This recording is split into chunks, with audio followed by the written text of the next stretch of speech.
Get ready for your daily dose of marketing strategies and tactics to get more people playing your indie game. You are listening to the Indie Game Marketing School with your instructors, Daniel Doan and Tony Chan. On this episode, we're going to talk about how to generate more attention through softwares like Twitch and Facebook Live. So take it away, Daniel. All right. So, yeah, as you guys may or may not know, live video is taking off these days in 2017. And like a lot of social media platforms such as Facebook, they really try to emphasize live content. And so, yeah, I mean, if you're trying to get your game noticed, there's no better way than doing it live, right? I mean, sharing your journey live, playing your game live, sharing your programming stuff live, stuff like that. But I mean, it's important to try to figure out your target audiences and exactly what you're looking for. So like for example, if you're trying to get traffic to people, for people to like buy your game, don't be like streaming it on like a game development group, always be focused on hitting the right audience with the right message and with the right content. So I would definitely recommend going live on gaming groups if you're playing your game, and I would definitely recommend going live on game developer groups if you're coding or doing something that could attract peers and potential press. And the great thing is these tools are free. So remember to take advantage of it. And even if it's just 5 people watching your stream of what you're doing, that's 5 people that's potential buyers. And so I know it could be like really low and it could be discouraging, but like I said, just don't get discouraged. Keep at it, and hopefully, your view counts might go up, and that's just more potential buyers that's eyeing on your product. And so you definitely want to keep doing something live. Like Daniel said, you can show us a progress of your game, show something about your game that's interesting, show some gameplays as well, and be really transparent with the people there. Let them know if it's like a beta or something and not the complete game in case it looks really bad or something like that. Yeah. So it's all about, being transparent with your audience. And like Tony said, let people know. And, I mean, honestly, when you're trying to build your audience, it can be pretty, demotivating to just talk to yourself for a couple hours. But I mean, what do you think, Tony? Like, is that how people should get started? It's definitely one avenue. They should definitely try it out.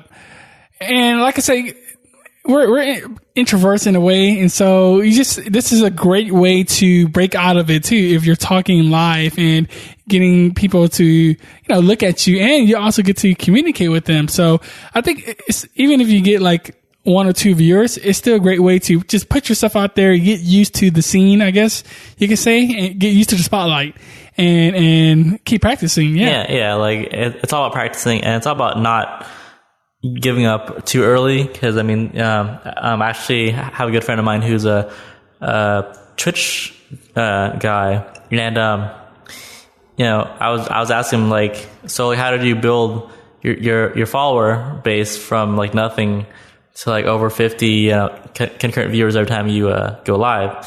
And he was telling me, well, I mostly stream to the same 5 people for like months and months on end. And through being consistent, through always trying to figure out new ways to like get traffic, always trying to give quality content, and always interacting with the fans, like that's how you grow, right? And I mean, yeah, like there are shortcuts.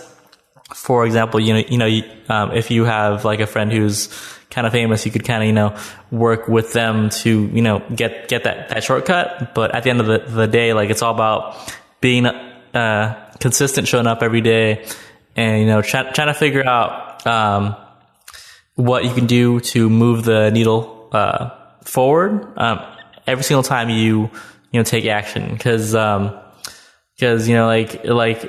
people will kind of get paralyzed and be like, oh well, I don't know if I can do this, so I'm just gonna read like a bunch of articles and try to figure out how to do that. And And at the end of the day, like, knowledge is only potential power.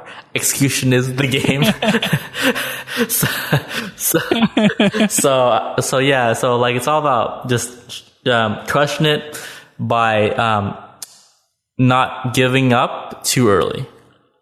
Yeah, we were just laughing because that's the motto I use for my other podcast. And, you know, I truly believe that, like, we're teaching you all these things, but in the end, you got to put into action. So everything you just learned about how to do live and showcasing your game, you got to put it to the test. You got to go out there and put it to the test. Like I did a bit of Twitch streaming before and YouTube, but I quit early. Like I just quit. And I think if I kept going, then I would have built a fan base.